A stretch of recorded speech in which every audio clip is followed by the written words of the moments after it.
sure not housing enough people who are potentially homeless. The people who, if you want to solve the homeless problem, you just have to build a lot more units at welfare and shelter rates. And in fact, I think the city's policy in terms of social housing is it's kind of it's a deception to the public, and it's also a self-deception because we promise to end homelessness and you're not ending it. And part of the problem is actually very few of the units that are in social housing projects, so-called social housing projects by the city are actually targeted to people who are making $375. I mean, that's the reality. So you can have all these grand figures, but it's useless. It's absolutely useless.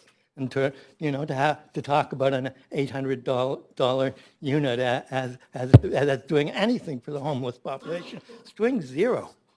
And so that's really the challenge. So basically, what we're really talking about is we're campaigning for welfare rate housing on 10 city-owned sites. And the big issue we have is around how many units at welfare and shelter rate. There's obviously the huge site at 58 West Hastings, and we basically think the communities come together, and the community doesn't want expensive condos as part of that project. There's an emergency situation, and we don't think public-private partnerships with 15% or 10% of welfare and shelter rates is good enough. And it just means that, and putting people in shelters is also not cost-effective in the least.